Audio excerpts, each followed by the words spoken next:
Hello doctors, welcome to SRB Science 11th NCERT chapter 13 photosynthesis in higher plants.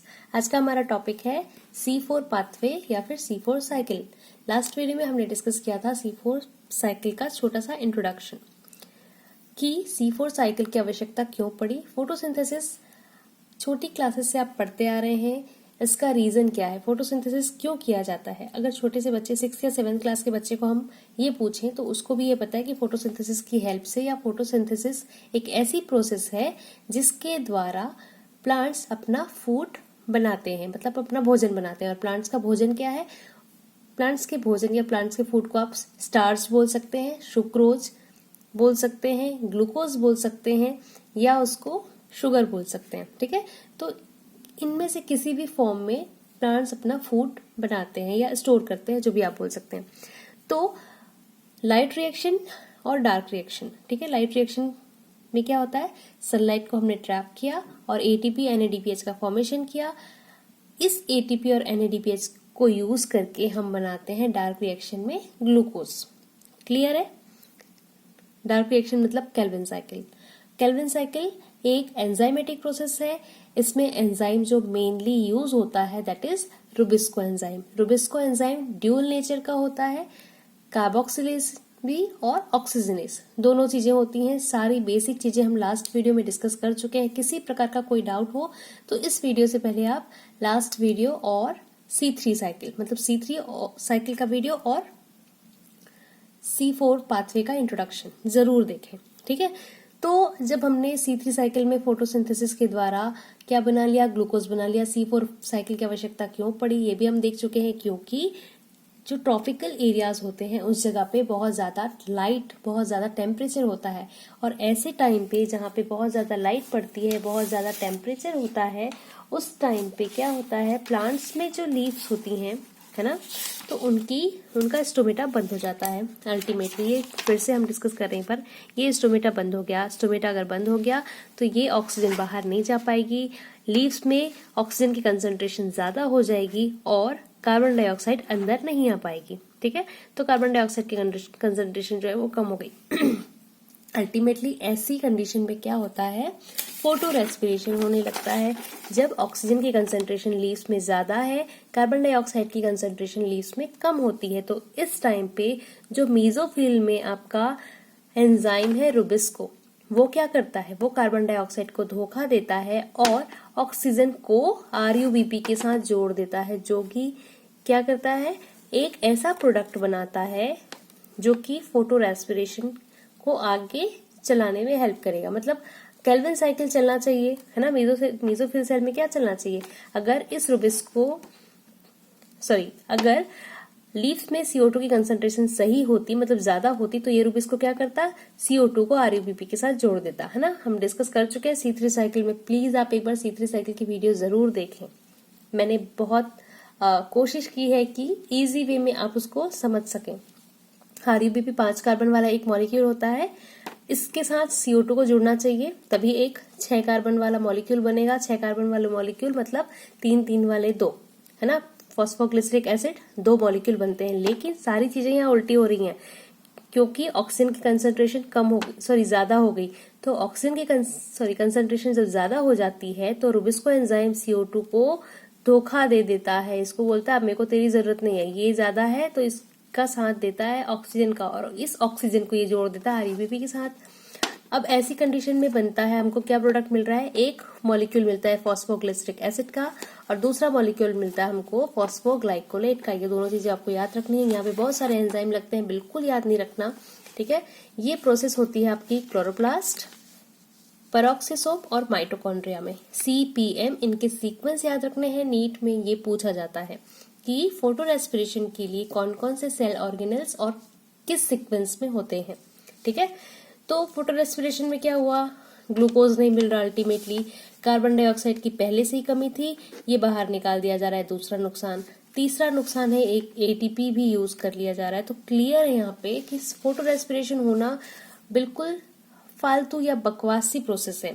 तो C4 plant थोड़े समझदार निकले, उन्होंने क्या किया, हमको नुकसान किससे हो रहा है, देखो यहाँ पे मेसोफिल सेल है, मेसोफिल सेल के अंदर जो रुबिस्को है, रुबिस्को के ऑक्सीजन के साथ जुड़ने, जुड़ने से नुकसान हो रहा है और कोई प्रॉब्लम नहीं है। अगर हमको आगे क्या बनने वाले, डॉक्टर बनने वाले, तो हमको किसी भी बीमारी को जड़ से समझने के लिए क्या देखना पड़ेगा कि हमारी जो बीमारी है उसका रूट कॉज क्या है, कारण क्या है। तो फोटो रेस्पिरेशन का होने का कारण क्या है? फोटो रेस्पिरेशन होने का कारण है इस रुबिस्को को का इस ऑक्सीजन को आरयूबीपी के साथ जोड़ना। मतलब हमको क्या करना है, रुबिस्को और ऑक्सीजन को आपस में मिलने ही नहीं देना है। क्लियर है ये चीज दिमाग में? फिर से मैं रिपीट कर रही हूँ कि फोटो रेस्पिरेशन को रोकने के लिए हम यहाँ से ही काम करेंगे, है ना। क्या काम करेंगे? हम इस रुबिस्को को ऑक्सीजन से मिलने नहीं देंगे किसी कंडीशन में। तो वो कैसे कर सकते हैं? लास्ट वीडियो में मैंने क्रांच एनाटॉमी बताया था कि क्रांच एनाटॉमी क्या होती है ना। C4 प्लांट्स में एक स्पेशल टाइप की लीफ एनाटॉमी होती है, उसको हम क्रांच एनाटॉमी कहते हैं। तो अगर मैं डायग्राम से आपको यहाँ पे दिखाने की कोशिश करूं क्या है kranz anatomy. Wait a second, where did आई,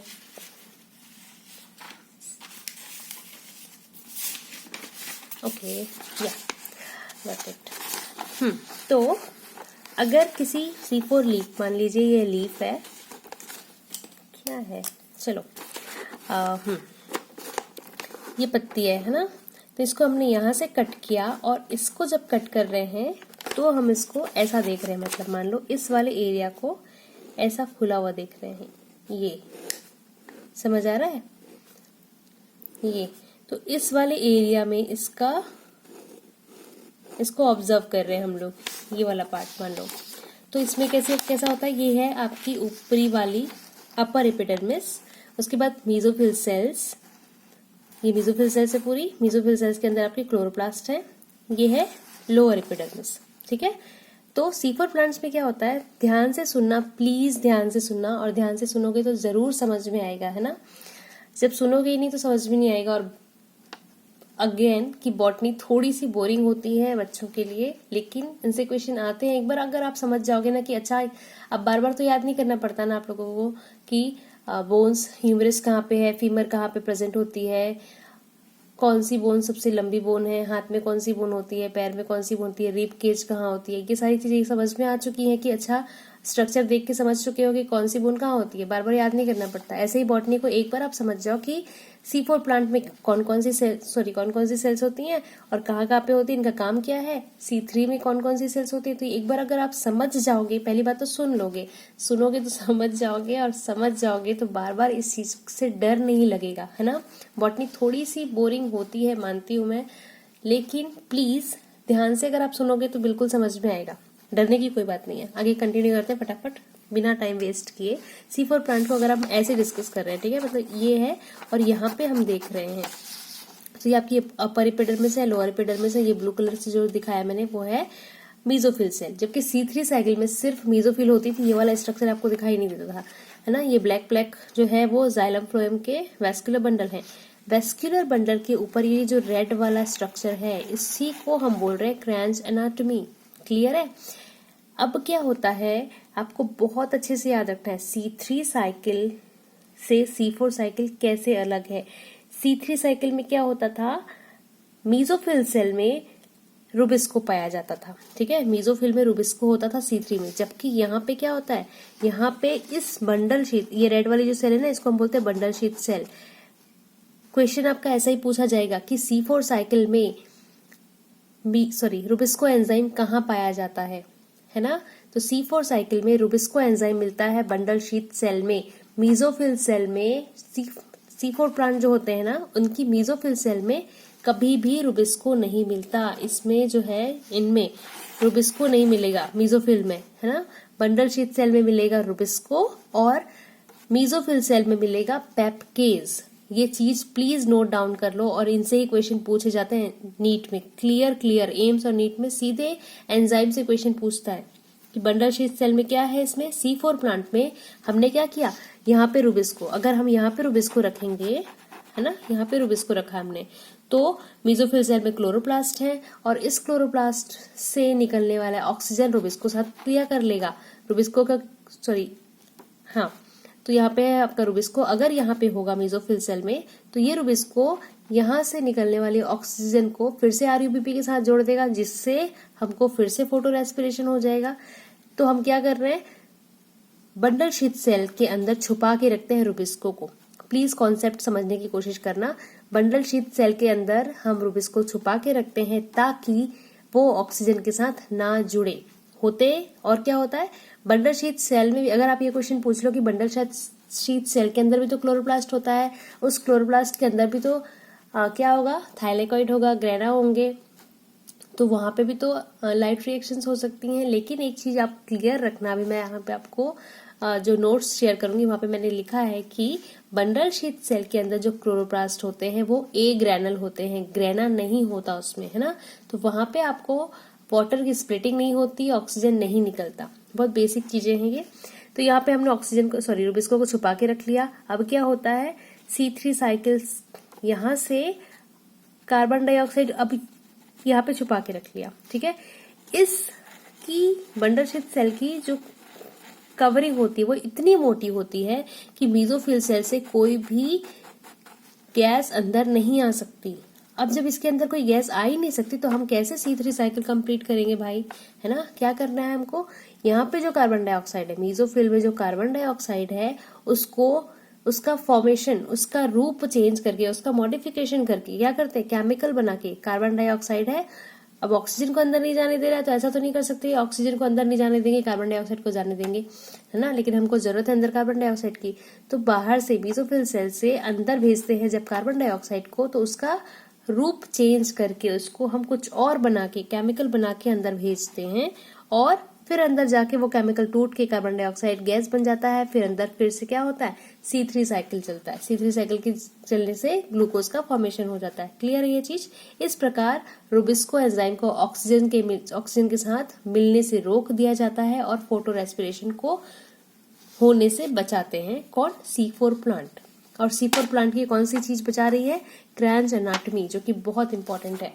अब मैं थ्योरी जो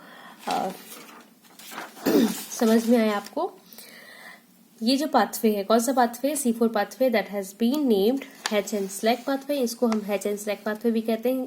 पूरी साइक्लिक प्रोसेस, ये एक साइक्लिक प्रोसेस है। Primary CO2 acceptor is a 3 carbon molecule जिसका नाम है phosphoenolpyruvate, PEP, and is present in the mesophyll cell.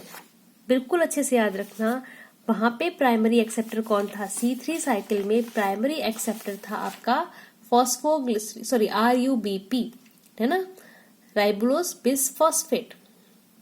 वहां पे आपका C3 साइकिल और C4 साइकिल, प्लीज अगर आप अच्छे समझना चाहते हैं तो C3 और C4 को साथ में पढ़ने की कोशिश करना। C3 साइकिल में प्राइमरी एक्सेप्टर कार्बन डाइऑक्साइड का था 5 कार्बन वाला RUBP, जबकि C4 साइकिल में है कार्बन डाइऑक्साइड का प्राइमरी एक्सेप्टर 3 कार्बन वाला molecule phosphoenolpyruvate, that is also called PEP, and present in the mesophyll cell. कहाँ प्रेजेंट होता है, मेसोफिल सेल में। C3 साइकिल में भी मेसोफिल सेल में था, कोई प्रॉब्लम नहीं है। The enzyme responsible for this fixation is PEP carboxylase और पेप्केज। इस PEP को CO2 से जोड़ने के लिए जो एंजाइम है वो है आपका यहाँ पे पेप्केज। क्लियर है।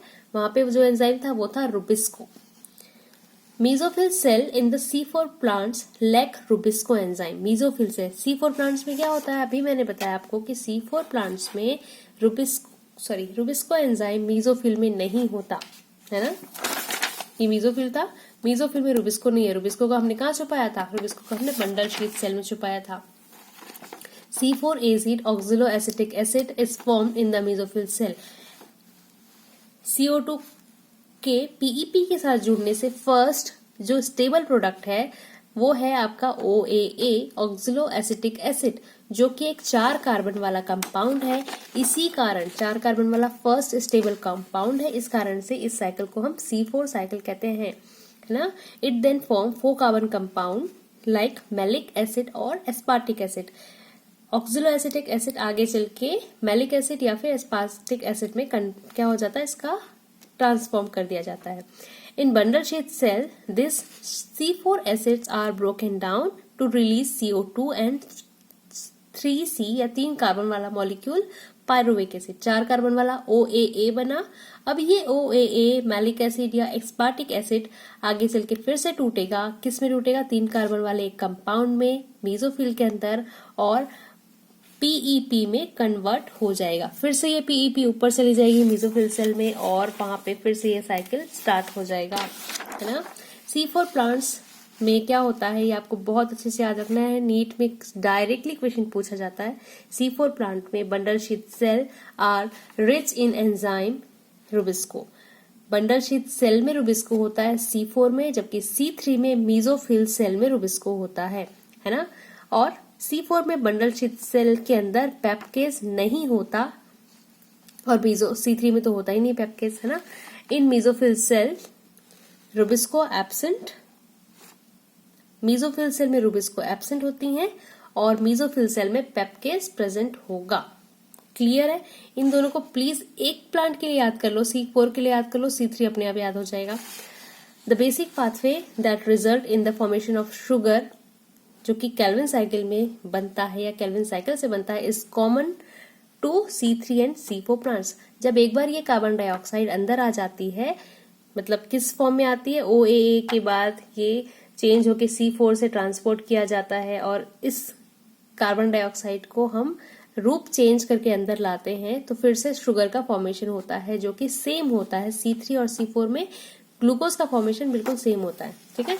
तो यहाँ पे इनपुट और आउटपुट क्या हो रहा है ये देखो, मैं अभी साइकिल शो करूंगी, यहाँ पे आपको क्लियर होगा। इनपुट होगा 6 कार्बन डाइऑक्साइड यहाँ पे लगती है और एक ग्लूकोज का फॉर्मेशन होता है, 30 ATP लगती है, तो 30 ADP आउटपुट हो रहा है, 12 NADPH लग रहा है और 12 NADP आउटपुट है।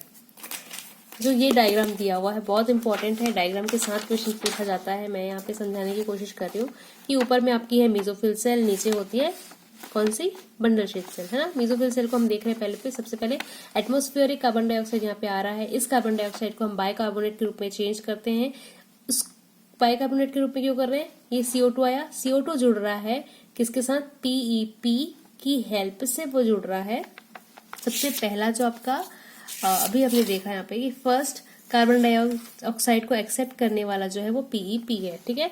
वो जुड़ने के बाद क्या बना रहा है, सबसे पहले OAA का फॉर्मेशन हो रहा है, इसको हम C4 एसिड बोलते हैं। इसको हम भेजते हैं कहाँ, है ना, हमने पास 4 कार्बन वाला एक एसिड बना लिया, कार्बन डाइऑक्साइड आया यहाँ पे, वो जुड़ गया 3 कार्बन वाले PEP के साथ, मतलब PEP के साथ जुड़ गया, सॉरी हाँ, अभी 4 कार्बन वाला हो गया, इसको हम अंदर भेज दिए, क्योंकि यहाँ से गैस नहीं जा सकती, है ना, क्योंकि बंडल शीथ सेल जो होती है वो बहुत मोटी थिक होती है, तो यहाँ पे गैस नहीं जा सकती, तो हमको केमिकल के रूप में चेंज करते हैं।